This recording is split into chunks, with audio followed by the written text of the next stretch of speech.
የተወሰነ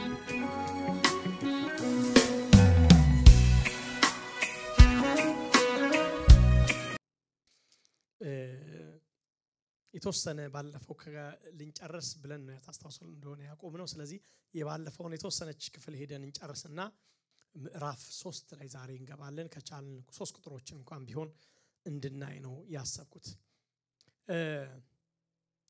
እንደ መነሻ እንዲሆነን ባለፈው ካቆምንበት የሚቀጥለውን ቃል አብረን እናንብብና በተለይ የዳንኤል መጽሐፍ የመጨረሻውን ክፍሎች ምዕራፍ 2 የመጨረሻውን ቁጥሮች አብረን እናንብባቸው ከዛ በኋላ እንቀጥላለን ምዕራፍ 2 ከቁጥር 46 ጀምሮ እናነባዋለን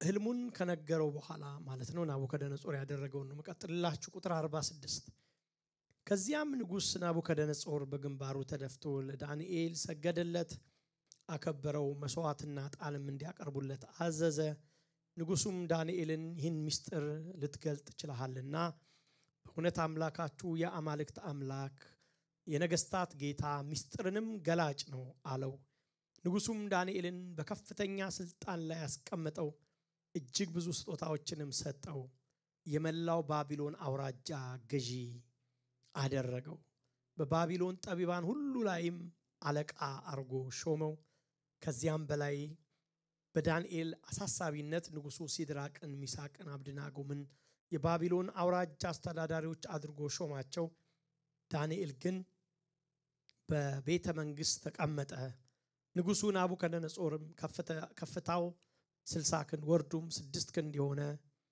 ወርቅ ምስል አሰራ በባቢሎንም አውራጃ በዱራ ሜዳ አኖረው ከዚያም መኳንንትን ሹማምንትን አገረ ገዢዎችን አማካሪዎችን የግምጃ ቤት ኃላፊዎችን ዳኞችን ሌሎችን የሕግ አዋቂዎችና በያወራጁ ያሉትን ሹማምንት ሁሉ ላቆመው ምስል ምረቃ በዓል እንዲመጡ ጠራ ይለናል እዚህ ድረስ እንድናይ ነው ያሰብኩት ባለፈው ታስታውሱ እንደሆነ እግዚአብሔርን መንግስት ነው ያየን የነበረው ዛሬ በትንሽ ነገር ነው መላችሁ ዛሬ አንቆይም በተቻለ መጠን ስኮፑን ሰፋ አድርገን ዙም አውት አድርገን እግዚአብሔርን መንግስት እንደው ምንነት ለማሳየት ሞክሬያለሁ የመጀመሪያ ያሆኑ መንግስት ብለን ከአዲስ ኪዳን አንፃር ከብሉይ ኪዳን አንፃር አሳይቻችሁ ነበር ከአዲስ ኪዳንም አንፃር የመጀመሪያ the present kingdom ያሆኑ መንግስት ብለን አይተናል ብሉይ ኪዳን ከተዘጋ ከ400 በኋላ ኢየሱስ ክርስቶስ አገልግሎቱን ሲጀምር ማቴዎስም ንጉስ መጣ ሲለን ዮሐንስም የእግዚአብሔር መንግስት ቀረበች ሲል ኢየሱስም በዚህች መንግስት ኢናጎሬትድ ሆናለች ወይ ተጀምራለች ሲል ብሎ ሲናገር እሱን አይተን ነበር የዚህም መንግስት ብስራት የሆነ ወንጌል ወይ ደግሞ መንግስት መጥቷል የሚለው ወንጌል መሰበክ እንደጀመረ አይተናል ሁለተኛው የተሰበከው መንግስት ብለን ነበር the proclaimed kingdom ብለን አይተናል ንጉሱ ውልደት መልአኩ ከተናገረበት ድንግል ትጸንሳለች ወንድ ልጅ ትወልዳለች ስሙን ኢየሱስ ተዋለች የልዑል ልጅ ይባላል ጌታ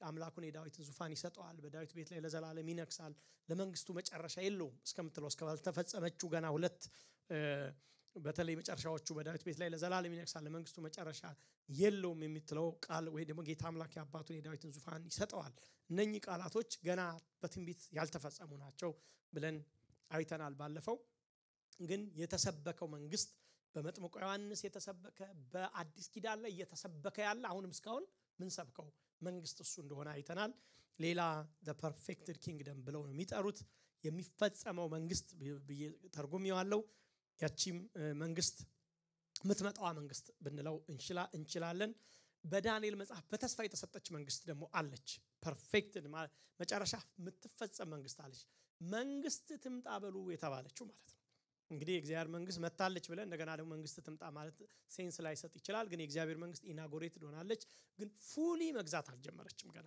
አይደል በመካከል ፉሊ ብትገዛ አሁን ያለው ነገር ሁሉ አይሆንም ስለዚህ አሁን ገና ሙሉ ለሙሉ እግዚአብሔር መንግስት ባልገዛችበት ዓለም ውስጥ ነው የምንኖረው አንድ ቀን ግን ፉሊ ሙሉ ለሙሉ ምን ትላለች ትገዛለች እቺ መንግስት ብለናል የመጨረሻው የመጽሐፍ ቅዱስ ክፍል ወይ ራእይ መጽሐፍም ስለዚህ መንግስት ነው የሚያወራው ዘፍጥረት ሲጀምር ስለ መንግስት ነው ብያችሁ ነበር ታስታውሱ እንደሆነ ኤደን ገነት የተመሰረተ መንግስት ነው የነገረን አይደል ስለዚህ እዛ ጋር ነው የጀመርነው ብለን ራእይ መጽሐፍ ያ መንግስት እንደገና ሲቋቋም ነው የሚነግረን ለምሳሌ ራእይ ምዕራፍ 4 ቁጥር 2 ላይ ዮሐንስ ዙፋን አየሁ ሲል ነው የምትመለከቱት። ራእይ 5:6ም ይነግረናል።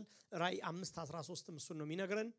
ራእይ 21ም የሚነግረን በተለይ በቃ ሊጠናቀቅ ሲልም አዲስ ሀገር፣ አዲስ መቅደስ፣ አዲስ ከተማ ሲያይ ነው የምታዩት። ምን ብለን ነበር? የእግዚአብሔር መንግስት ማለት የእግዚአብሔር መገኘት በእግዚአብሔር ስፍራ በእግዚአብሔር አገዛዝ ብለን ነበረ። ስለዚህ አሁን የሚያየው መልሶ የሚያየው ምንድነው? እግዚአብሔር አዲስ ከተማ ያላል፣ በአዲስ ስፍራ ምን ኒው ሄቨን አዲስ ሰማይ ያያል። ስለዚህ ስፍራዋ ትመለሳለች ማለት ነው። ኤደን ገነት ተባረን አንቀርም። አንድ ቀን እግዚአብሔር ምናልባት እኔ እንደው አዶን ነው ኤደን ገነት እንደሚመስል ግን እስከ ዛሬ ድረስ እንደው አንዳንድ ሰዎች ሲናገሩ ምን ይላሉ? ኤደን ገነት እግዚአብሔር ምን ያህል እንደተጠበበበት አናቅም። ኢየሱስ ግን ከሄደ ጀምሮ ምን አለ? ስፍራን አዘጋጅላችሁ ዘንድ እሄዳለሁ ብሏል። እና እግዚአብሔር እስካሁን እያዘጋጃት ያለች ከተማ ነች ይላሉ።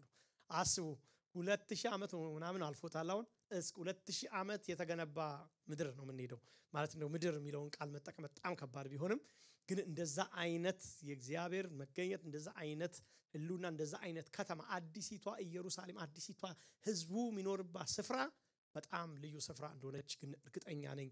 አይን ያላያት፣ በጆሮ ያልሰማት፣ በሰው አእምሮ ማትታሰብ በቃ በጣም ጥልቅ የሆነ ነገር ነው የሚሆነው።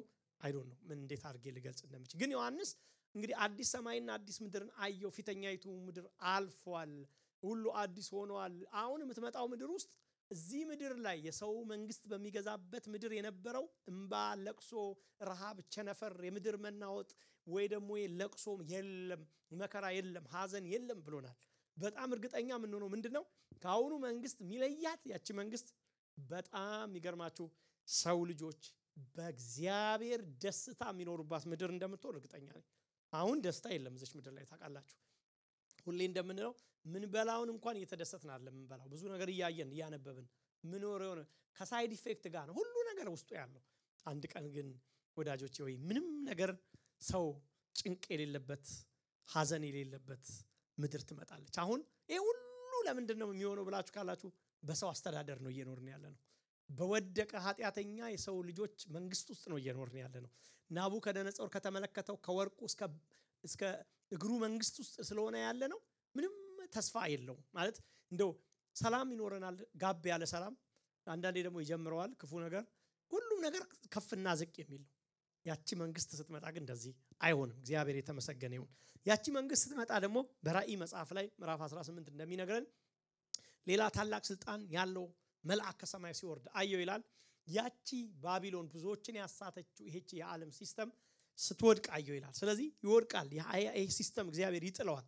መንግስቱን ምኑም ሳይሆን ይሄ ብዙዎችን ደም የጠጣችሁ ይለዋል። የብዙዎችን ህይወት የበላችሁ፣ ብዙዎችን በኃጢአቷ የበከለችው፣ ኃጢአተኛ ያደረገችው ይሄ አጋንንት ይሰራበት የነበረውን ዓለማዊ ሲስተም ሳይቀር እግዚአብሔር መጨረሻ ላይ ኃይል በጣም ይበቀለዋል ማለት ነው። እና ከዛ በኋላ አይኖርም።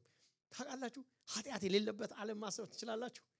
በጣም ማሰብ አስቸጋሪ እኮ ነው። ኃጢአት የሌለበት ዓለም፣ ሰይጣን የሌለበት ዓለም፣ እንደዛ አይነት ዓለም ነው የሚጠብቀን። ክፋት የሌለበት ዓለም፣ እግዚአብሔርና ህዝቡ ብቻ ያሉበት ዓለም። ኤደን ገነት ላይ እንደ ህልም የምናስባት ምድር ተመልሳ እግዚአብሔር አድሶ ያመጣታል ማለት ነው። እሱን መንግስት ነው the perfected kingdom ወይ ደግሞ ያቺ አሁን የምንጠብቃት መንግስት ብለን የተነጋገርናት።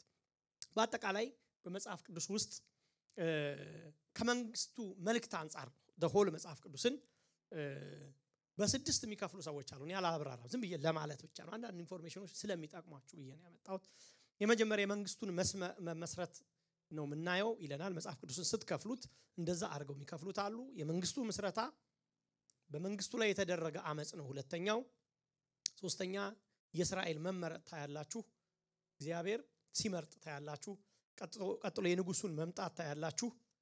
የመዳን በር ሲከፈት ሲጀምር የንጉሱ ውልደት መልካም ዜና መበሰሩ ነው መጽሐፍ ቅዱስ አጠቃላይ። ሌላው የንጉሱ ተመልሶ መምጣት ነው የምንመለከተው። ይሄ ነው ባጭሩ ከዛ ፍጥረትን፣ ውድቀትን፣ የእስራኤልን መመረጥ፣ የመዳን በር መከፈት፣ የቤተክርስቲያን ተልቆ ያለንበት ዘመን፣ የመዳን ፍጻሜ መጨረሻ እሱ ነው። በቃ መጽሐፍ ቅዱስን እንደው በመጨረሻ አንዳንድ ሰዎች የሚጠቅሱት አጠቃቅሳ እንትን ብላችሁ ዘፍዝፋችሁ ብትጨምቁት የሚሉት ነገር አለ። ዘፍዝፋችሁ ብትጨምቁኝ የሚወጣኝ ይላል አንዳንድ ሰዎች ሲናገሩ። መጽሐፍ ቅዱስን ዘፍዝፋችሁ ብትጨምቁት ይሄ ነው መልእክቱ። ውስጡ ከኪንግደም አንፃር ከዚህ ውጪ መልእክት የለውም። እዚህ ውስጥ ነው ሁሉ ነገር የምናወራው። እዛ ውስጥ ቆመን ነው በዚህ ስኮፕ ውስጥ ነው የምናወራው ማለት ነው። ስለዚህ እንግዲህ ዳንኤል ይሄን ህልም ተረጎመለት። ንጉሱ ይሄን ህልም አይሰማ። የሚገርም ታሪክ ነው። መቼስ ታሪክን እኛም ተራኪዎቹ አንችልበትም። ገና በብዙ ሊሚቴሽን ውስጥ ሆነን ነው የምንተርከው። በተደራሲዎቹና በመጀመሪያ ተደራሲ ከነበሩትና በእኛ መካከል ኦልሞስት የ2600 ዓመት ጋፕ አለ። ስለዚህ ያንን ጋፕ ራሱ መሙላት በጣም ከባድ ነው። የታሪክ ልዩነት አለን። ምን ይያሉ እንደሆነ አይገባንም። ብዙ ዲፈረንስ ስላለን ከባድ ነው። ግን በተቻለ መጠን ነው ይሄንን ለማየት እየሞከርን ያለነው። ናቡከደነጾር የነበረበትን ስሜት ማምጣት አይቻልም። ግን ጭንቀቱን ግን አይተነዋል። ተጨነቀ ይላል። ከጭንቀቱ የተነሳ ህዝብ ሲፈጅ ነው የምናየው። የባቢሎንን ዋና ገዢዎች ሳይቀር ምን ለማስገደል ቦታ የነበሩ ሳይንቲስቶችን ተመራማሪዎችን ሁሉ እንዲገደሉ አዞ ነበር።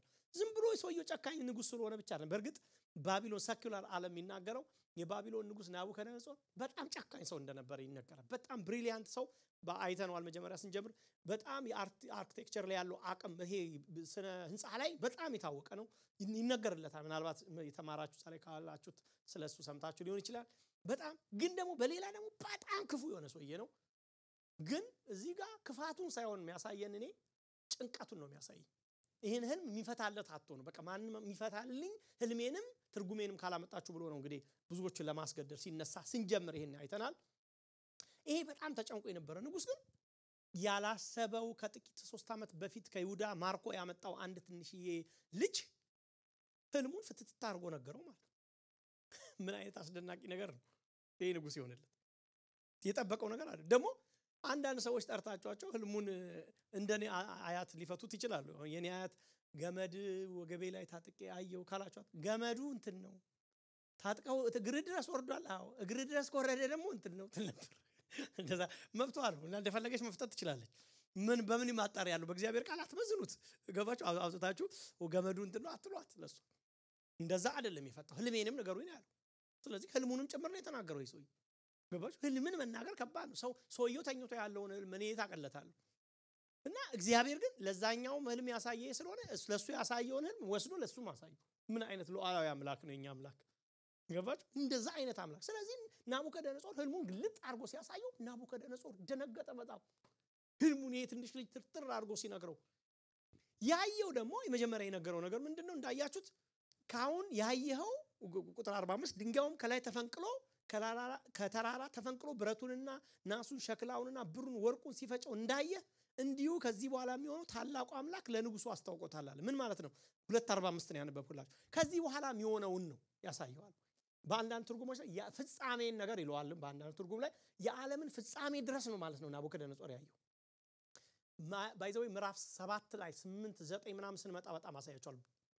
በጣም በጥልቀት እንመለከታለን። እንዴት አርጎ እነኛን ነገስታት እግዚአብሔር አብጠርጥሮ አንዳንዶችን በስም ጠርቶ ነው የተናገራቸው። ስለዚህ የዓለም ፍጻሜ የሆነውን ነገር አሳይቶታል ናቡከደነጾር።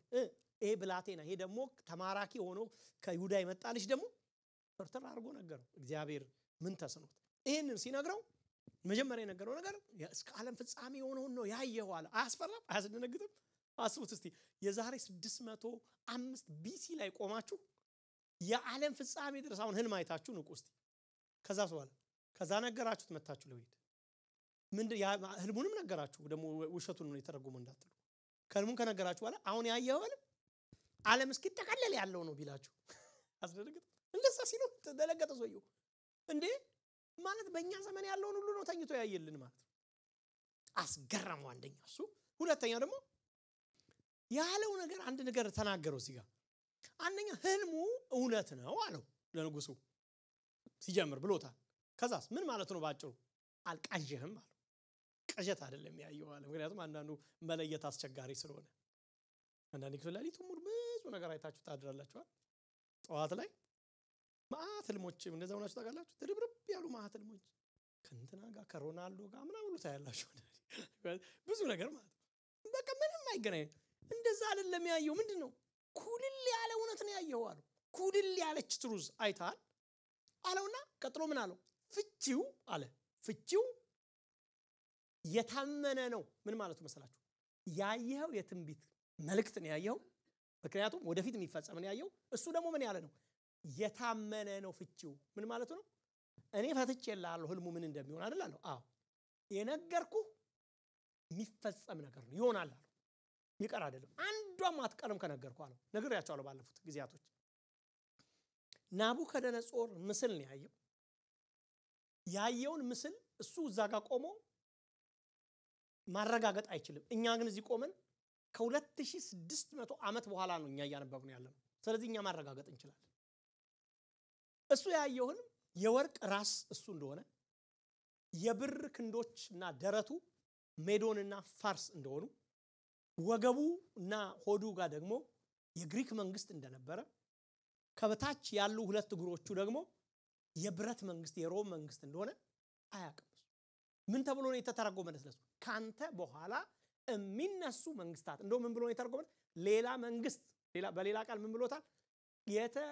የጠነከረ ጠንካራ መንግስት በክብር ያነሰ በኃይል ግን ጠንካራ መንግስት ነው እንጂ ያለው አያውቃቸው መንግስቶቹ ማን እንደሆነ እኛ ከ2600 ዓመት በኋላ ወደ ኋላ ያነበቡ ነው ያለነው ለኛ ግልጽ ነው ህልሙ የታመነ ነው የተረጎምክልህ ትርጓሜ ምንድነው አለው በትክክል ነው የተረጎምኩልህ ባይዘው ህልሙን እውነተኛ ህልም አይቼልህ እንደተነሳው የተረጎምኩልህ በትክክል ነው እውነተኛ የተረጎመለት ታየነኮኛ ከባቢሎን በኋላ ዓለምን የገዛችው መንግስት ፋርስና ሜዶን ናቸው አይተነዋል ምንም ሂዱና ታሪክ አጥኑ ሁለት ክንድ ነው ያየው ሁለት መንግስታት ተጣምሮ ነው የገዙት ፋርስና ሜዶንን ገልብጦ የመጣው መንግስት አሌክሳንደር ዘግሬት ነው የግሪክ መንግስት ነው የመጣው እውነት ነው እንደው ምን ተብሎ የናስ መንግስት ተብሎ ይጠራል ብለናል ከነሱ በኋላ ግሪኮችን ገልብጦ የመጣው የሮም መንግስት ነው ምናልባት በ63 በፊት ከዛ በኋላ እሱ መጥቷል የሮም መንግስት በኋላ ዓለምን በሮም ሌቭል የገዛ ኤምፓየር የለም አንስተናል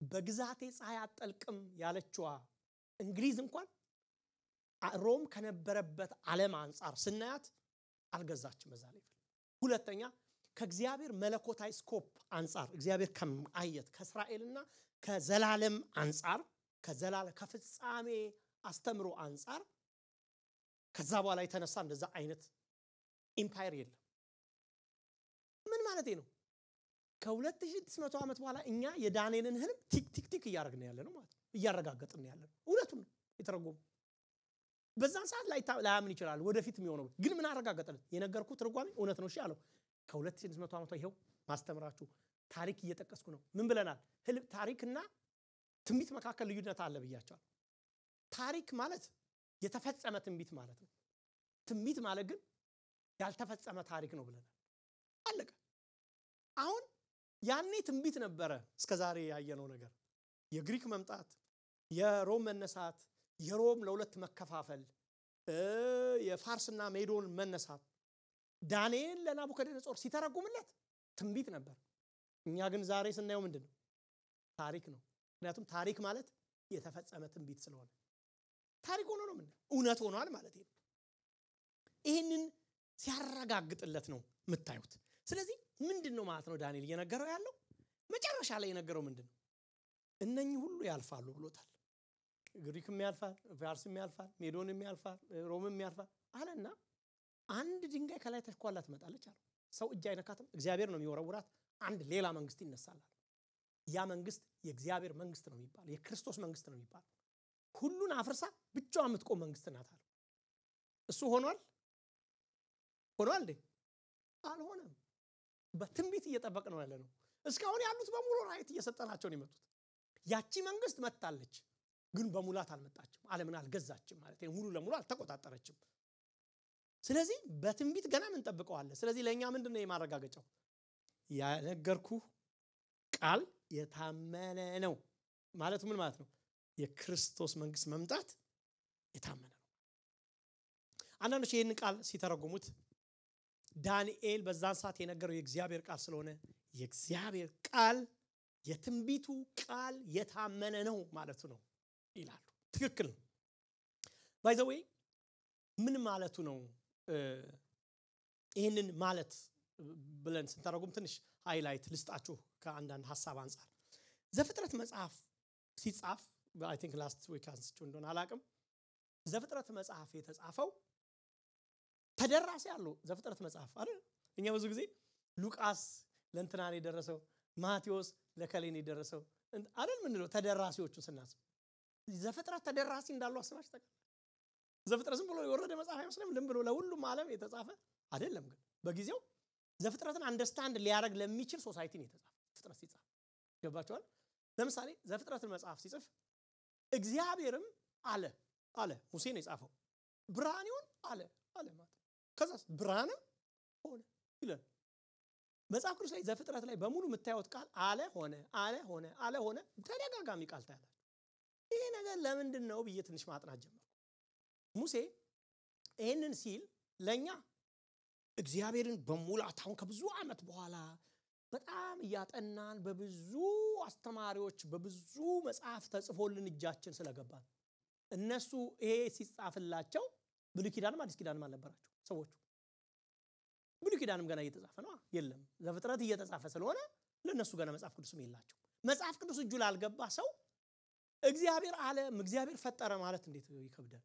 የሆነ ነገር ግራውንድ ከሌላችሁ ማለት ነው ለነሱ ግራውንዳቸው ምን መሰላችሁ እነሱ ይኖሩበት የነበሩት መንግስት ከየት ነው እግዚአብሔር ያወጣቸው በመድረ በዳ ነው አይደል ይሄን ይጻፈው ከየት ነው ያወጣቸው ከግብጽ ስለዚህ ማንን ነው የሚያውቁት ንጉስ እነሱ ግብጽን ያውቃሉ ሌላ በጣም ያውቁት አለ በዙሪያቸው የነበሩ በዛን ጊዜ ላይ ትልቅ ኢምፓየር የነበሩት ግብጽና አሶር ነበሩ እና ይሄን ሲጽፍላቸው እስራኤላውያን ውስጥ አንድ መረዳት አለ የግብጽ ንጉስ ፈርዖንና የአሶር ንጉስ ሰናክሬም የሚሆን ምናምን ይሁን በኋላ ይምጣሱ አላቅም ብቻ ይሆነ አንድ ንጉስ አምጡልኝ የዛን ሰዓት ላይ ንጉስ ያለው ቃልና በንጉስ በሚደረግ በተግባሩ መካከል ልዩነት የለም ይባላል ምን ማለት ነው ለምሳሌ እኔ አሁን ቴዲ ምናምን ብየው ነገር ብል እኔ ቃልና በዛ መካከል ጋፕ አለ እኔ ያልኩትን ማድረግም አላማረግም ይችላል እሱ ምንም ኮንሲኩዌንስ የለውም የሚመጣበት ነገር የለው እኔ ያልኩኝ ማለት ይደረጋል ማለት አይደለም ማለት ነው ጋፕ አለ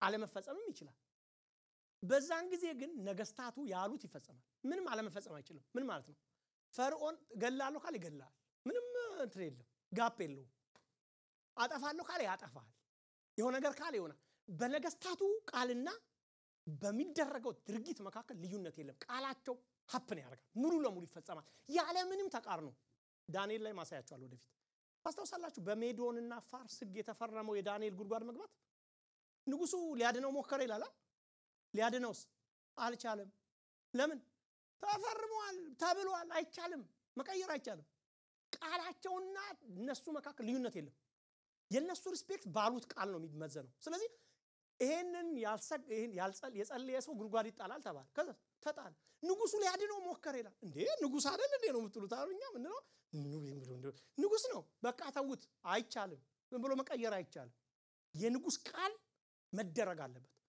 ይሄን በሚያምን ሶሳይቲ ነው የተጻፈው ዘፍጥረት ስለዚህ እግዚአብሔርም አለ ብርሃን ይሁን ሲል እኛ እንደምናስብ አይደለም ያስቡት እነሱ ብሎም ይሆንለት ማለቱ ነው ሙሴ ያው እንደምታውቁት ፈርዖን ያለው ይሆናል አይደል አለ አዎ እንትና አሶር ንጉስ ያለው ይሆናል አዎ ይሄው የነገስታቱ ንጉስ ደግሞ አለ ሆነለት አለ ማይሆንለት ነገር ስለዚህ ለነሱ ከባድ አይደለም እግዚአብሔርም አለ ብርሃን ይሁን አለ መጣ ብሎ አይደነግጡ ለነሱ ንጉስ ያለው መደረግ እንዳለበት ያምናል እንደዛ ነው የጻፉት ምን ማለት ነው ለምን ያነሳል ካላችሁ የእግዚአብሔርን ቃል ታማኝነት ዳንኤል ከዚህ አንፃር ነው የሚያነሳው ዘፍጥረትን አስቦ ነው ማለት አይደለም ግን እግዚአብሔር ከተናገረ አለ መሆን አይችልም በቃ ለምሳሌ ናቡከደነጾር የወርቁ ምስል ነው አለው እሺ ካንተ በኋላ ካንተ ሚያንስ ግን ደግሞ ካንተ የሚጠነክር መንግስት ይነሳል ያንተ መንግስት ይፈርሳል አለ ታውቃላችሁ ታሪክ ሳጠና ናቡከደነጾር ከዳንኤል ህልም ተነስቶ ሰራዊቱን አጠናክሯል ይላሉ አንዳንድ መጽሐፎች ሳለብ እሺ ከኔ በላይ እንደውም አሁን ቀጥዬ ማሳያችሁ ስለ ምስሉን ራሱ ለምን እንዳሰራ አሳያችኋል አጠናክሩ ነው ይፈርሳታል መንግስት ይፈርሳል ብሏል ይፈርሳል ቃሉ ይሆንለት ነው አይተናገረው በእግዚአብሔር ቃልና በሚደረገው ድርጊት መካከል ጋፕ የለም ካለ ይሆናል አሜን በሩስቲ ሆነ እግዚአብሔር ካለ ይሆናል ቃሉን ምን ያህል ነው ምናምነው ነው ምናልባት ይሄ እንትን ሊሆን ይችላል ቀላል ይመስለን ይችላል ዳንኤል ይያለ ያለው ምንድነው ብሏል ሆኗል አሁን ይሄ የነገርኩ ቃል የታመነ ነው አለ የሚሆን ነው ወደፊትስ ይሆናል ሲል ታያላችሁ ባጭሩ ይሄን ቃል የአዲስ ኪዳን ፈቺዎች ምን ብለው ተናገሩት ለምሳሌ 2 ጴጥሮስ 1:19 ላይ በመጽሐፍ የተነገሩ ትንቢቶች ሁሉ የታመኑ ናቸው አሉ ራእይ 22:6 ታውቃላችሁ ራእይ መጽሐፍ ምዕራፍ 22 ራእይ ሲዘጋ ከመዝጋቱ በፊት እነዚህ ቃሎች የታመኑና እውነተኛዎች ናቸው ትንቢቱን ቃል ነው የሚናገረው ባይዘው የነቢያት መናፍስት ጌታ አምላክ በቶሎ ሊሆን የሚገባውን ነገር ለባሪያዎቹ እንዲያሳይ መልአኩን ሰደደ ለማን ነው ለዮሐንስ ያሳየው ምንድነው መልአኩ የዓለም ዘመነ ፍጻሜን አይደል ያሳየው መልአክ ለዳንኤል ሲያሳየው ዘመነ ፍጻሜ በሴም ነው ያሳያቸው ሁለቱም ነገር ግን ምን ይለዋል እነኚህ ቃሎች ምንድናቸው የታመኑ ናቸው ምን ማለት ነው የሚፈጸም ነው ያየው እነሆ በቶሎ እመጣለሁ አለና የዚህን መጽሐፍ ትንቢት ቃል የሚጠብቅ ብፁዕ ነው አለኝ የሚፈጸም ቃል ነው እንዳለው ዳንኤል ምን አለው ያየው ቅዠት አይደለም ህልሙ ትክክል ነው ፍጻሜውስ የታመነ ነው አሉ ታመነ እስከ ዛሬ ታመነ የዚህ የትንቢት ቃል ወገኖች ሆይ አዲስ ኪዳን ጻፊዎች ሊያረጋግጡልን የሞከሩት ይሄ የትንቢት ቃል ታማኝ ነው ያሉት የታመነ መጽሐፍ ነው ያዛችሁት እዚህ ውስጥ ተጽፎ ማይሆን ይል በፍጹም ማይሆን ነገር ይል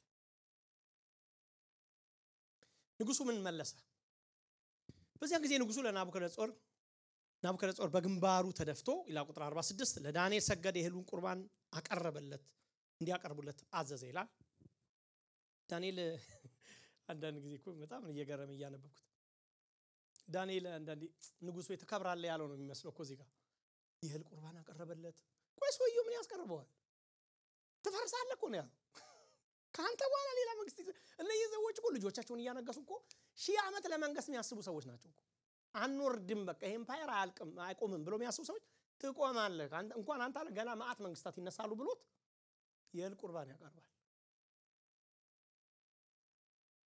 ዳንኤል እኔ ፍቺውን መፍታቱ ህልሙን መፍታቱ ነው አይደል ለሚደንቀንኛ አሁን ንጉሱን አስደሰተው ህልሙን ፈቶ ንጉሱን የሚያስደስት ህልም አይደለም የነገረው ግን የፈታለት ፍቺ ለንጉሱ እልል የሚያስብል አልነበረም ዳንኤል ለእግዚአብሔር ቃል ታማኝ ስለነበረ እንጂ እኔ ብሆን ሚኪያስ ነው ማን ነው ሚልኪያስ ነው አንድ ጊዜ ማን ነው አንድ ንጉስ ጠራውና ነቢያት ሁሉ በአንድ ቃል ስለተናገሩ አንተም ይከናወንልሃል በላለው ለይሁዳ ንጉስ መጣና ይከናወንልሃል ሄድ አለው ከዛ የይሁዳ ንጉስ ወራለ አንተ አለው እየዋሸኝ እንዳይሆን ግን አለው ይለው በል እንግዲህ እውነቱን ልንገር አለው እስራኤል እንደ እንተረኛ እንደሮበክ ሲበተናዩ አለ ትሞታለህ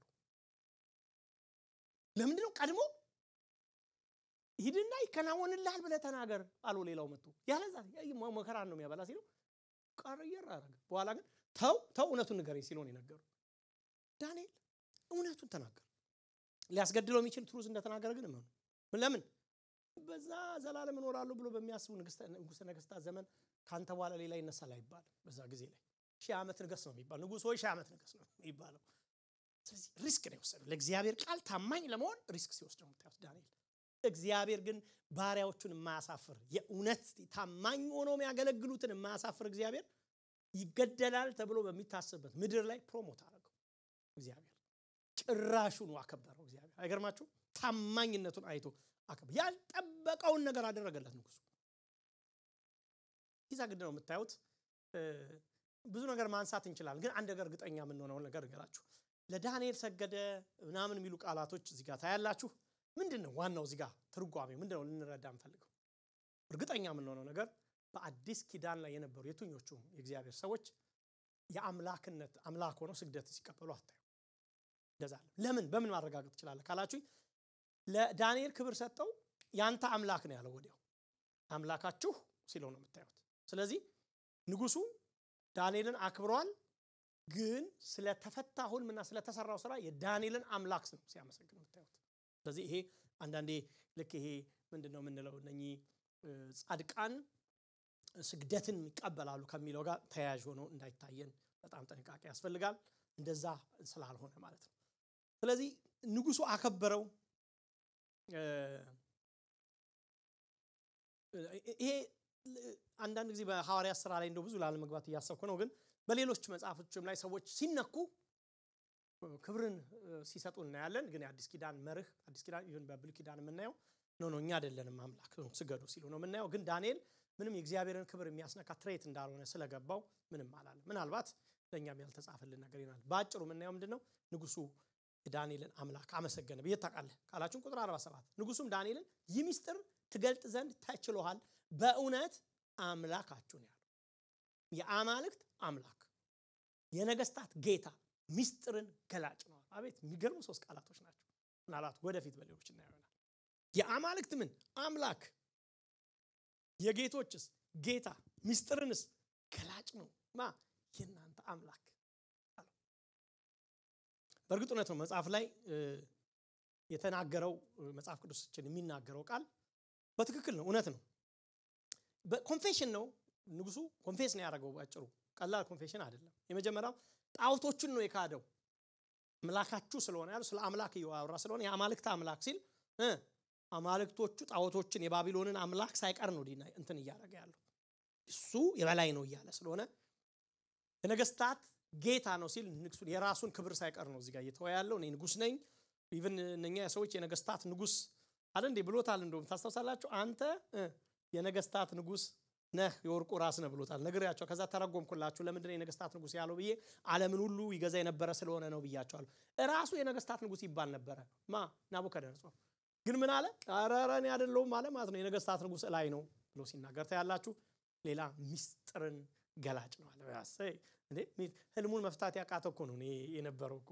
አይደል እንዴ ህልም መፍታት አቅቶ ሲርበተበት የፈታ ከላይ እንደሆነ ገባው ማለት ነው እግዚአብሔር ይመስገን ሚስጥር ገላጭ አምላክ ከላይ ነው አለ ለጥፋት የወጣ አዋጅ ለመልካም ሹመት ሆኖ ተቀየረ ወዳጆች በኋላ ላይ ለጥፋት ነው የወጣው አዋጅ እነ ዳንኤልን ሊያጠፋን የሚችል እሳት ነው የመጣው ወይ የሚያጠፋ ነገር ነበር የመጣው እግዚአብሔር ግን ለመልካም ቀየረው ዳንኤል እዚህ ቦታ ላይ ምን አደረገው ንጉሱ ፕሮሞት አደረገው ከፍ አደረገው ምን አለው ከኔ ጋር አብረት ገዛል አለው አይዘዌ በመጨረሻው መታየዋት ቃል ዳንኤል በንጉሱ ቤት ዳንኤል ግን በቤተ መንግስት ተቀመጠ የሚል ቃል ታያላችሁ ምንድነው ያደረገው ኢሚዲየትሊ የቤተ መንግስት ውስጥ አለቃ አደረገው እዛው ባቢሎን ከተማ ውስጥ አደረገው ንጉሱ ከዛስ በኋላ ይህን ሲያደርግ ዳንኤል እኮ ደስ የሚል እኮ ካራክተር ሰው አንዳንድ ጊዜ እኮ የካሪዝማ ሰው መሆን ምንም አይደለም እኮ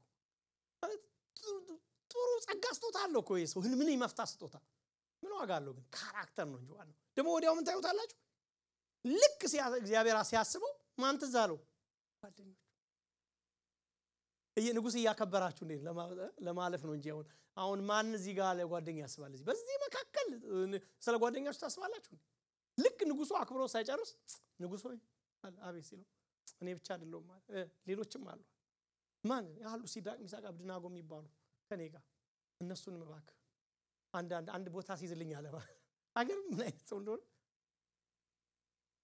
ከዛስ ሲድራቅ ሚሳቅ አብደናጎ ምን ንጉሱ ዳንኤልን ኢሚዲየት የሱ እንትን አረጋው ንጉስ ቤት ውስጥ እዛው ባቢሎን ከተማ ውስጥ እንትን የሚል ጓደኞቹን ደግሞ የሌሎች አውራጃ መሪዎች አውራጃ ማለት ምን ማለት ነው በኋላ አስረዳቸዋለሁ አንድ ለምሳሌ ይሁዳ አንድ አውራጃ ነው የይሁዳን ሲማርክ ሙሉ ይሁዳን አውራጃ ብሎ ሲማርክ የአንድ ይሁዳ ገዢ አረጋቸው ወይ እነሱን ለሌሎች አውራጃዎች ላይ ገዢ አርጎ ስለዚህ በተለያዩ ፕሮቪንስስ ምን ሆኑ ገዢዎች ሆኖ ላካቸው ማለት ስለዚህ ከከተማ ውጪ ተሰናብተው ዳንኤል እነሱም ሊገዙ ሄዱ እሱም ሊገዛ ተቀመጠ ባሪያ ሆነው ከተማቸው ፈርሶ አባቶቻቸው ሲገደሉ ባዩበት አይን ህፃናቶቻቸው ንጉሳቸው አይኑ ወጥቶ ወደ ባቢሎን በተወሰደባት ከተማ የመጡ እነኚህ በጣም ትራውማቲክ የሆነ እንትን ኤክስፒሪየንስ ያለፉ ወጣት ልጆች ትንንሽ ልጆች በባዕድ ሀገር ታማኝ ነው ምን ነው ስለገባን ወንጌል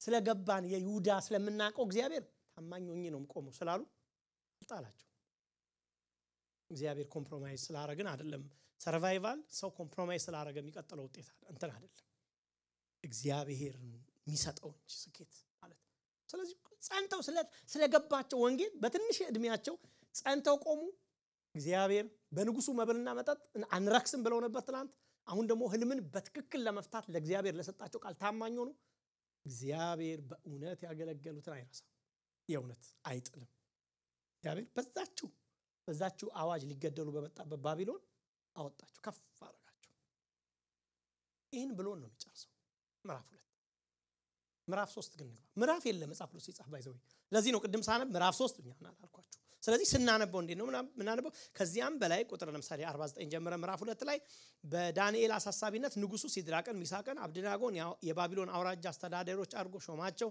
ዳንኤል ግን በቤተ መንግስት ተቀመጠ። ንጉሱ ናቡከደነጾርም ከፍታው 60 ክንድ ወርዱም ብለን ነው። ምክንያቱም በምዕራፍ የተከፋፈለው በኋላ እንጂ ዳንኤል ሲጽፈው ምዕራፍ የለም፣ ቀጥታ ነው የጻፈው። ስለዚህ ምዕራፍ 3 ምንድን ነው እንመለከተው። ዋና ዋና ሐሳቦችን እናንሳ። ግን ከዛ ፊት ሁለት ነገር እናነጻጽርና እንጀምር ነው።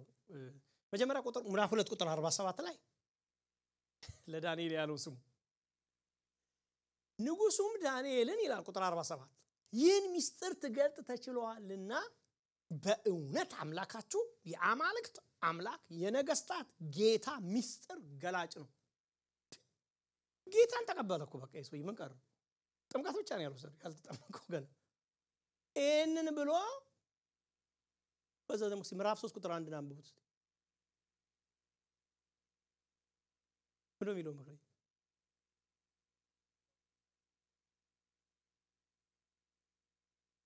ማን ያሰራው? አይታመንም እኮ ትላንትና ሰም ኮንፌስ አድርጎ ሳይጨርስ ገና እንኳን አልደረቀም ምራቁ። ትላንትና የአማልክት አምላክ ንጉሳችሁ አልጨረሰም ሰውየው ወዲያው ዛጋጥሉን አሰራ መስል ይላል። ምንድነው? ሁለት የሚቃረኑ ነገሮች ነው የምናየው። ለምን? ያው ምን ማርበት ምክንያት ስለሆነ ምንናካው ሰውየው ትላንትና ገና ተናግሮ ራሱ ንስሐ ገብቶ አልጨረሰም። አመስግኖ ራሱ እልልታው አልደረቀም። ባንዴ ዘሎ ከመኬት አመጣ ሌላ ጣዖት ራሱ ከየት አምጥቶ ስለሆነው እናንተ እንደዚህ ገጭ አረገው። መጀመሪያ አንዱ እንድትይዙ ልምፈልገው ይሄ ታሪክ ሀፕን ያደርገው ኢሚዲየትሊ አይደለም። በትንሹ የ10 ዓመት ጋፕ አለ። ለዚህ ነው ትንሽ አምሯችንን ሪዝን አውት እንድናረግ አይደል እዚህ ጋር የሆነች ነገር ያዞርልናል። ሰውየው ምን ሆኗል እንዳንል ጋፕ አለ ትንሽ። ምንድነው የሚያሳየን? እውነት ነው አንድ ሰሞን ላይ ሃሌሉያ ያለ ሰው ንጉስ ረሳ ነው ረሳ ጋፕ ዘመን ያስረሳ እየገዛ የትንቢቱን ቃል ረሳ። እናንተ ትናንት ዳንኤል ፍትትታ ነው የነገረው የትንቢት ቃል ረሳ። ከዛ ወደ ኋላ ሲመለስ ነው የምታዩት። በእርግጥ ፕሮግረስ ነው የምታዩት። ሰውየው ጌታን እንደው ሙሉ ለሙሉ ተቀብሏል ወይ ለማለት ግራ ይገባኝ። ማለት እንደው ጌታን ተቀብሏል ያልኳችሁ እንደው በእኛ ቋንቋ ነው። ለምሳሌ ምሳሌ ልስጣችሁ። ምዕራፍ 2 ሲጀምር አምላክ ምን እንደሆነ አያውቅም ህልም ከማየቱ በፊት ሰውየው እንደዛ ነው የምናውቀው። ምዕራፍ 2 ላይ ህልሙ ሲፈታ እንዴ አለና ደነገጠ ማለት ነው። አምላካችሁ አለ። የማምላክ የይሁዳ አምላክ ያህዌ የምትሉት አዶናይ የምትሉት እሱ አምላክ አለ። ስለዚህ ከዛ ፊት ጣዖት አምላኪ ነበር። አሁን ምዕራፍ 2 ላይ የሆነ አምላክ ተዋወቀ። ከዛ በኋላ 10 ዓመት ጋፕ ነበር። ምን ዋጋ አለው? ደህና ነህ ብሎ መተዋወቅና ነው የተጨሰው። ተዋውቃችሁ ተረሱታላችሁ። በኋላ እንደገና እኔ እንደውም አንድ እህት አለች 4 የተዋወቁ አስታወስከኝ ትለኛለች። ታሰቃይኝ እኔ ትመጣና አስታወስከኝ ማን ነው ስሜ ትለኛለች። ምክንያቱም እንዳላመልጥ አንዳንድ ጊዜ በጣም ሲጠፋኝ እህቴ እንዴት ነሽ? እንደዛ ነው ሲስተሙ ባይዘው የማይታወቅ ከሆነ ከጠፋችሁ ስሙ። ስለዚህ አሁን አስታወስከኝ አለች ማለት ነው። አንድ ቦታ አግኝታ ይመጣ ምን ነው የት ልግባ? ከዛ እንትን ምክንያት ሳጣ እርጅና ነው አልኩት። በደንብ እርጅና ይረሳል። ረሳ። ያን ሁሉ የሆነውን የትንቢት ቃል ያ ሁሉ የተነገረውን ታሪክ ረሳ።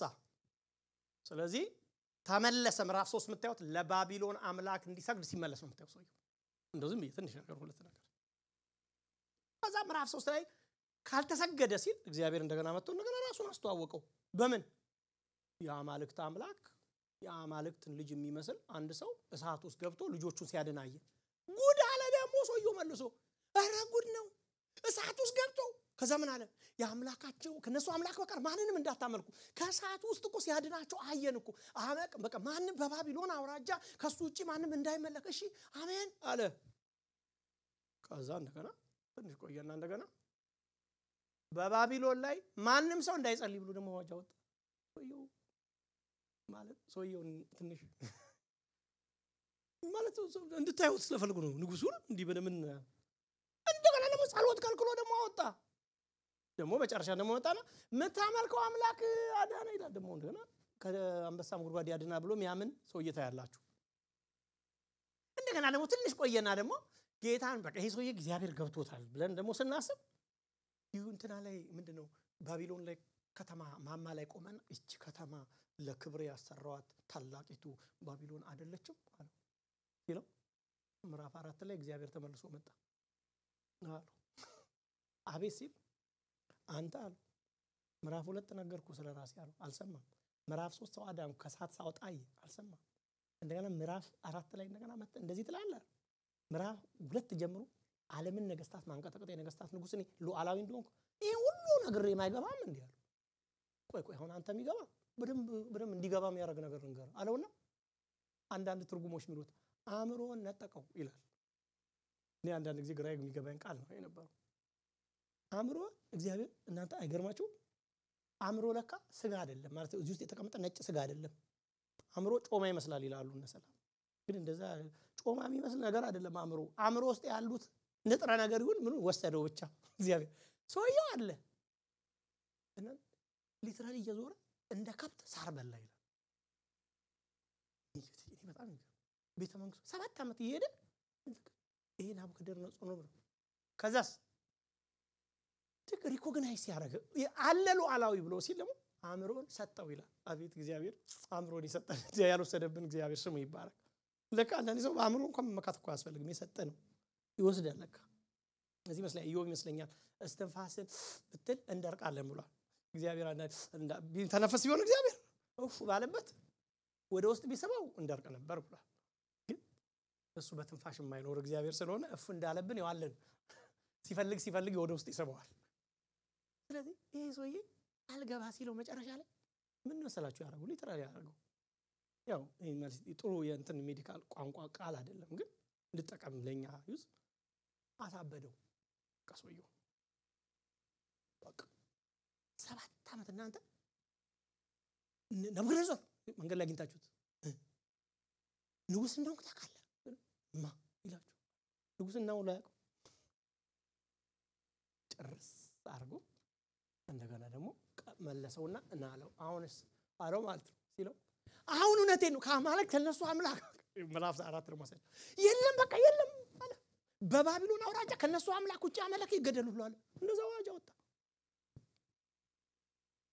ትሬንዱ እንዴ ነው እኔ አንዳንድ ጊዜ በእውነት እግዚአብሔር ከናቡከደነጾር አይነት ስፒሪት ይጠብቃል አንዳንድ ጊዜ ገባን ሲባል አይ አሁንማ በቃ አሁን ጥሳ ሄደች አሁን አመለጠ ምናምን ሲባል እንደተመለሱ እንደድሮ እንዲያረት ትሬንድ ነው የምታዩት ሰውየው ላይ በጥልቀት አይገባውም እግዚአብሔር ደም የሆነ ሳለ የገባው ኮንፌስ ያደርጋል ደሞ መልሶ ይገባል ወደዛ ስለዚህ አሰራ ነው የሚለው ሲጀምርልን ጣዖት አሰራ ሰውየው ዳንኤል ሊነግረን የፈለገው ምንድነው ዋናው ነገር ላሳያችሁና ንቀጥል 15 ደቂቃ ላይ ባይዞ ከደከማችሁ ገና ተስፋ ቆረጡ ቀድማችሁ ማለት ነው 15 ነሽ እንደምንም ቶሎ ገፋታለሁ ነው ሰዓቷ ዳንኤል ሊነግረን የፈለገው ስለ 3 ሰው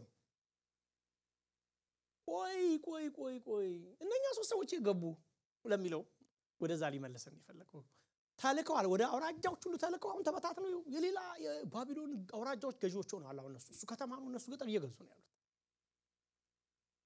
አይቻለም ወጣ ወረድ ኮርች ምዕራፍ 1 ስንጀምር ታስታውሳላችሁ ካልበላችሁልን ምግብ ብሉልን ባካችሁ ተብሎ እኛም በለመራ አንረክስም ስጋ ካልበላችሁ ተብሎ አረባቄራ ነው እንበላው ብለው ነበር ሲከራከሩ የነበሩት ወዲያው ደግሞ ምን አዋጅ ወጣ ከብሉልን ትገደላላችሁ ሚለው አዋጅ ወጥቶ ነበር እግዚአብሔር አድሯቸው ነው እዚህ የደረሱት አሁን ደግሞ አውራጃ መሪ ጋዢ ምናም ተደርጎ በማከል ደግሞ እንደገና ደግሞ አሁን ሌላ አዋጅ ሲመጣ ታያላችሁ ለዚህ ያልሰገደ ይገደላል ተብሎ ከየከተማው ነው የተጠሩት ታያላችሁና ሲድራቅ ሚሳቅ ሁሉ ከየንቱኑ ተሰብስበው ሊመጣሉ እዚህ ቆማሉ ይውላችሁ አሳፍ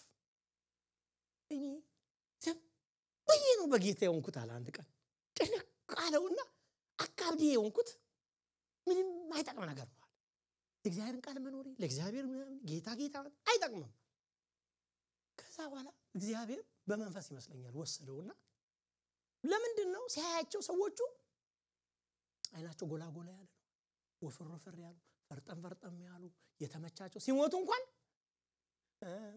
አይሉም ማለት ተኙና ሞቱ ተገኙ ይባላል እንደው አዲስ ሰባኪ ሲሞቱን በልብ ድካም ነው ብሏል ሞቶ ተገኘው ልብ ድካም ስለሆነ ነው ብሏል ምክንያቱም ዛም ወፈሩ አይደል ያለው ከላይ ስለዚህ ከታች ለዛ ነው ብሏል አንዱ ሲጠረጥረው እኔ የለውበትም ለምን እንደሞ በምን እንደሞቱ ያላለውን አይደለም ግን ሰው ሲሞቱም ጣር የላቸውም ማለት በቃ ሞተው እኮ ተገኙ ነው የሚባለው አለ which is good ማለት ነው ለሱ ጥሩ ነው አይሰቃዩም ማለት ከዛ ቀናው አለ እናንተ ያጣተኞችን ኑሮ አይጂ አስቀናኝ እኔ እዚህ ቁጭ ብዬ ተሸውደናል አለ በቃ ተርሙ እንዲ ነው በቃ ተበላን እዚህ ዘመናችን አለቀ እዛ ሰው ይላ ኢትዮጵያ ሄዳችሁ ቆን እንደላችሁ እንትና እንዴት ሆነ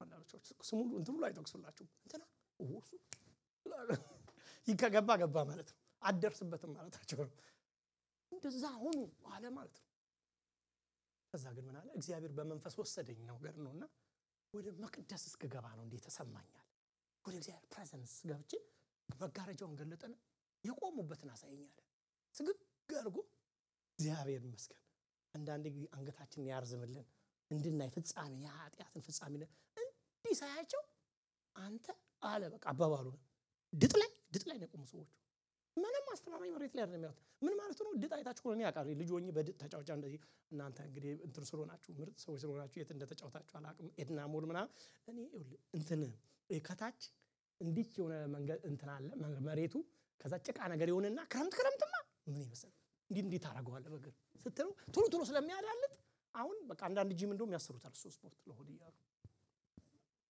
እሱ ነበር ምሳሌ አጥቆም በቃ ድጥ ላይ ማለት መቆም የለም ዝም ብለ ቀኑ ሙሉ ለፋት at any time ሰኪውርድ አይደሉም በቃ ጦሽ ለማለት ተዘጋጅተዋል ይወፈሩት እዛ ላይ ነው ሰው እንዴት እዛ ላይ ይወፍራል አንዳንድ ወግሮች ማለት በጣም ስቴብል የምትመስል ዓለም በእውነት እግዚአብሔር የሌለባት ስቴብል የምትመስል ዓለም አይደለች እንደዚህ በፍጹም አይደል መጽሐፍ ቅዱስ እንደዛ ነው የሚያሳይ እንደውም አይ ቲንክ የመክብብ መጽሐፍ አለ በቃ መክብብ መጽሐፍ አራ ዝም በላይ ፈልገው ምን አለ መሰላል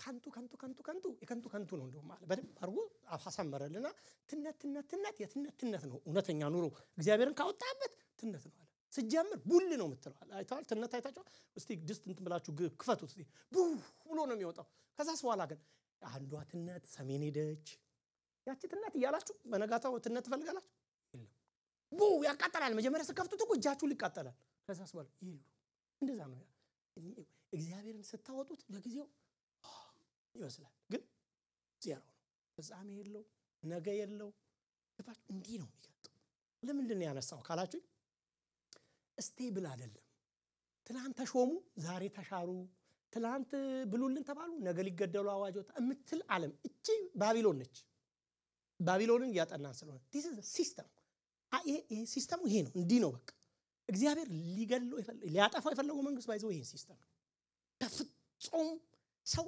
ራሱንም እንዲ ደላደለ ማይፈልግበት ሲስተም ነው ይሄ ሲስተም ባይዘው በኤፌሶን ማን ነው ወጣቱን አስተማሪና ፓስተር ጢሞቴዎስን አስቀመጠው ነው ጳውሎስ እዛ ያሉት ሰዎችን አለው ሀብታም ሰዎች ነበሩ ሀብታም ደግሞ ቀላል አይደለም ወንድሞች ሀብታም ከባድ ማለት ሀብታምን ማለት ማካበደ አንተ ማለት አይደለም እውነቱን ነው አሁን ሰውየው ሲያቸው ኮነ ቦታ አምጥቶ ያስቀመጡ ነው በኋላ ጦጎሽ ባጥንቶ ሲገቡ ራሱ ወርቃቸው ኢንቲሚዴት ያረ እና ያዕቆብ ለጻፈላቸው ቤተክርስቲያን እንደው ኑ ከፊት ሙሉ እስክትሏቸው የደረሳችሁ እነሱ አይደሉ ብሎት እና ምን አለው እነኚህ ይውል እዛ ውስጥ ያሉትን ቸርች ውስጥ ያሉት እየጠራ አሉ ባለጠጎቹ ተስፋቸውን በሚመጣው ዓለም እንጂ በዚህ ምድር እንዳያደርጉ አጥብቀ ንገራቸው እሺ አይናቸውን ይያይ ለምን ሲል አላቸው አለ መኖር እንኳን እግዚአብሔር ይኑረን ሁላችን መሆን አለበት እግዚአብሔር ቢረዳን ለእግዚአብሔር ስራ ስለሆነ ምን ጠቅመው አንዳንድ ጊዜ ይሆን ሳናቀው ምን ቃወመው ነገር ስለሆነ እሱን ለመንካት አይደለም ግን ምንድነው ባጭሩ ንገራቸው ለምን ተስፋቸውን በሚመጣው ዓለም ይላል እግዚአብሔር ይመስገን አብርሃም ራፍ 11 ቁጥር 37 ይመስለኛል ምን አለ አብርሃም ሀብታም ነበር ይላል መጽሐፍ ቅዱስ የሚነግረው ባለጠጋ አድርጎታል እግዚአብሔር እንደውም አንድ ጊዜ ላይ ምዕራፍ 15 ይመስለኛል ከገሎ ሲመለስ ከሆነ ቦታ ላይ ንጉሱ አገኘውና አረንስታ ወርቁን ካብሩን ካምናምን ሲል አልፈልግም እጄን አላስገባም ማለት እንዳሰጠኛል ለምን ሲል በኋላ ደግሞ ሰውየውን ባለጠጋ ያረኩት እኔ ነኝ ይያልክ ፖስተር ልትለጥፍ ነው እንዴ ስለዚህ እኔ ክብሬ ከላይ ስለሆነ እጄን እንዳታስገባ ነው አንዳንድ ሰው አለውበት ነው የሚለው በኋላ ላይ እኔም ነበርኩ እንዳይል ቶሎ ላይ እጄን አወጣለሁ እውነትም ባለጠጋው ነው በኋላ ላይ አብርሃም እግዚአብሔር ባለጠጋ አድርጎት በስጋ አንድ ቤት ግን አልሰራም አሁን በእኛ መለኪያ አብርሃም ባለጠጋ ነው አንድ ቤት ያልሰራ አንድ ባንካውንት ውስጥ ያላስቀምጡ ይሁን ባለጠጋ ነው ይሶይ ምን ይለናል የዕብራውያን ጻፊ ምዕራፍ 11 ቁጥር 37 ላይ አብርሃም ግን በሚኖርበት ምድር ሁሉ በድንኳን ኖረ ይልና እግዚአብሔር መስራቿና ምንድነው በእንግሊዘኛው ፋውንደሯና አርኪቴክቷ እግዚአብሔር የሆነን አዲሷን ከተማ ይጠብቅ ነበር አቤት አቤት አቤት ምን ማለት ነው አብርሃም ቤት ሊሰራ አሰበና ሲያየው ፋውንዴሽን የለውም እዚህ ከዛ ምን አለ ምን ገንዘብ የለም ነበላሉ አለ ማለት ነው አጭሩ ፋውንዴሽን አለ ቤት ሲሰሩ እንደምታየው ፋውንዴሽን ሲያየው እግዚአብሔር እኔ ያደበላም ማለት ስለዚህ እዛው ሰራለው አላ ባያሽ መሰረት ያላትና እግዚአብሔር የሰራትን ከተማ ይጠብቅ ነበር ይላል ስለዚህ በምርጫው በድንኳን ኖረ ማለት ነው በምርጫው ወዳጆቼ ይሄ የሚነግረን ይሄንን እውነተኛ ሴኩሪቲ ላይ ነው ያለው ያቺ መንግስት ምትነግረን ምን ነው እነኚህ መንግስታት ሁሉ ያልፋሉ እኮ ነው እንትን አይደሉም ታማኝ አይደሉም ቋሚ አይደሉም ቋሚ መንግስት ሌላ ነች ትመጣለች ለሷ መንግስት ኑሩ ለሷ መንግስት ከሰሩ ከከሰራችሁ እኮ በቃ ይሄ ነው የሚነግረን ስለዚህ አዋጅ ወጣ ይለናል እና ዙም አውት ዙሚን አርጎ ለሶስት ሰው ላይ ያወራ ነው የፈለገው ስለነሱ ከማውራቱ በፊት ግን ወጣ አሉና ሁሉንም ታሪክ ነው እንግዲህ ሲነገረን የሚጀምረው ማለት ነው ባለች 8 ደቂቃ በዚህ ጊዜ ዳንኤል የንጉሱ ቅርብ አማካሪ ምናልባት የንጉሱ ሶስተኛ ሊላሉ አንዳንዶቹ ሳይሆን አይቀርም ይላሉ እነሱ ደግሞ የተለያዩ አውራጃዎች ገዢ ተደርገው ሄደዋል አብረው አይደሉም አንድ ከተማ ባጭሩ ያሉት ከዛ በኋላ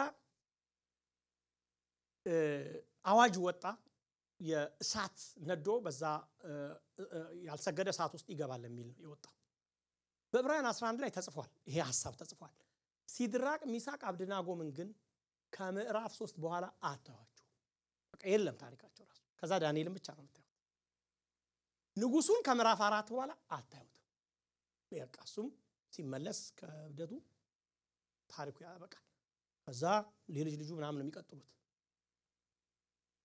እነዚህ ሶስት ሰዎች የመጨረሻ ታሪካቸው እዚህ የተጠቀሰው ዳንኤል ተጠቅሷል ብዙ ቦታ ኢዮብ ላይ ተጠቅሷል ኢየሱስ ጠቅሶታል ዳንኤልን አይደል የጥፋት ርኩሰት በተቀደሰው ስፍራ ተቀምጦ ስታየው አንባቢ ያስተውል በነብዩ ዳንኤል ብሎ ኢየሱስ ጠቅሶታል ዳንኤል ስለዚህ ዳንኤል ረጅም መንገድ የተጠቀሰ ሰው ነው ሲድራቅ ሚሳቅ አብደናጎም ተጠቅሰው አናውቅም በኢትዮጵያ ኦርቶዶክስ ተዋሕዶ ቤተክርስቲያን ሰለስቱ ደቂቅ ተብሎ ይጠራሉ እንደዛ ተብሎ ነው የሚታወቁት እነዚህ ሶስት ሰዎች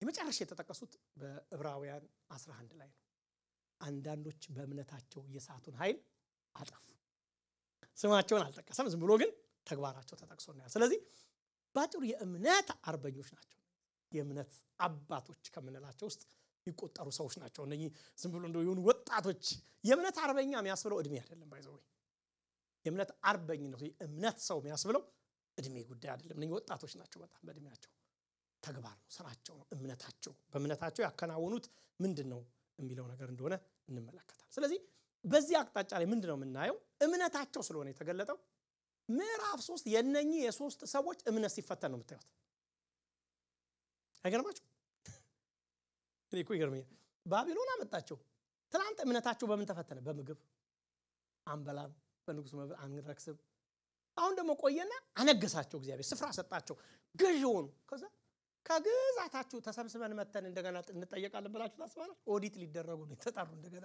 ሉስቲ ተባለና እንደገና እግዚአብሔር ደግሞ እምነታቸውን ቼክ ያደርጋል አይገርማችሁ በመድረው እምነታቸውን ቼክ የሚያደርጋው ደግሞ ሰግዳላችሁ ለዚህ ምስል አትሰግዱም ይውላችሁ በፊት ገና ባሪያ ስለነበሩ እሺ ሶኬ ባሪያ ደግሞ ምን ይወጡንስ ቢያጣ አሁን ግን የባቢሎን ገዢዎች ናቸው እግዚአብሔር እታቸውን ይፈትናል ላይ ማርጎን ይፈትናል ጌታ አንድ ሰው ሲነግረኝ 7-11 ፈትኖኛል የብዙ ህዝብ አለቃ ማርጎ ፈትኖኛል ብሎኛል እንደዛ ነው እግዚአብሔር ወላችሁ ወጣ ገባ ነው ታውቃላችሁ ወጣ ገባ የሚገልጥብስ ታጣቁ ይጠራና ፈትናች ቴስት ያደርጋል ከዛ በዚህ ታምናል እስቲ በዚህስ እንደዚህ ነው ገና ምንም ሳይነክሱ ታያቸው ታመኑ እሺ አነገሳችሁ 10 ዓመት ከበሉ በኋላ ኑ ተባለ ወደ ባቢሎን። አሁን ናቡከደነጾር የጠራቸው ነው ይመስላል ነው። እምነትን የሚፈተነው እግዚአብሔር ነው የጠራቸው ነው። እስቲ ቼክ ተባለ ማለት ነው። ያዕቆብ ላይ ሲናገር ምዕራፍ 1 ቁጥር 3 ወንድሞቼ ወይ የእምነታችሁ መፈተን ትዕግስት እንዲያደርግላችሁ አውቃችሁ ልዩ ልዩ ፈተና ሲደርስ እንደ ሙሉ ደስታ ቁጠሩት። የእምነት ፈተና ነው ይሄ ማለት ነው። ዝም ብለ እንደው የሆነ ሰዓት ውስጥ ገቡ ሚል የልጆች እንትን አርጋት ነው። በጣም ሰው የዳንኤልን መጽሐፍ የልጆችን እንትን ይሄ ዝም ብሎ ቤድ ሲተኙ መጨረሻ ላይ ምናነበው ታሪክ አርጎ በጣም የተሳሳተ ሐሳብ ነው። በጣም ጥልቅ የሆነ መለኮታዊ ምስጢር ያለበት መጽሐፍ እንደሆነ እንደምታየው እርግጠኛ ነኝ። አንደኛ ጴጥሮስ እንደውም 1:7 ላይ ነገር ግን በእሳት ምንም ቢፈተን ከሚጠፋ ወርቅ ይልቅ አብልጦ የሚከብር የተፈተነ እምነታችሁ ኢየሱስ ሲገለጥ ለክብር ለምስጋና ለውዳሴ ይገኝ ዘንድ አሁን ቢያስፈልግ በልዩ ልዩ ፈተና አዝናቸዋል ያለውን ቃል አንዳንድ የመጽሐፍ ቅዱስ ተርጓሚዎች የሚናገሩት በእሳት ቢፈተን ያለበት አንዱ እንትን እነኚህ ሰዎች እያሰበ ነው። አይሁድ ስለሆኑ እነኚህ ሰዎች ስለሚያውቁ እሳት ውስጥ ነው ተፈትነዋል ይባል ስለነበረ እነኚህ 3 ደቂቃን ለዛ ነው ይባላል። ለዛ ነው የተጠቀመው ይላሉ። እኛ ቀጥታ ስንተረጉመው ምንድነው የምንተረጉመው? እሳት ቆሻሻው የሚወጣለት ሲገባ ነው ብለን ነው የምንተረጉመው። እነሱ ግን ቀጥታ እሳት ውስጥ ሲገባ ከሚል ብቻ ሳይሆን ሰዎች ገብተው ያውቃሉ። ገባች? ስለዚህ እናንተ እሳት ውስጥ ብትገቡም እንደማን እንደነ ሲድራቅ ሚሳቅ አብደናጎም እነሱ እምነታቸው ተፈተነዛ እናንተም እያላቸው ነው ይላሉ። እስማማለሁ። ምንም አፌክት አያደርገውም። ያ ቃሉን አይነካብንም። አንደኛ ጴጥሮስ 4 ወዳጆቼ በእናንተ መካከል ይላል መልሶ እንደ እሳት ሊፈትናችሁ ስለሆነ መከራ ድንቅ ነገር እንደመጣባችሁ አትደንግጡ ይላል። ፈተናን ከምን ጋር ያያይዟል? እሳት። እነዚህ ሰዎች በእሳት ውስጥ ሊፈተኑ ሲሉ እንደሆነ እንመለከታለን ማለት ነው። በእሳት መፈተን የመጨረሻው ሌቭል የፈተናቸው ሌቭል ነው። ከዛ በኋላ አታዩ ማለት ነው ሲፈተኑ።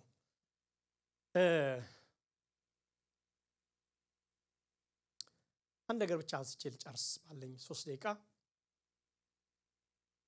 የመጀመሪያው ቁጥር 1 ላንሳና ኔክስት እንቀጥላለን።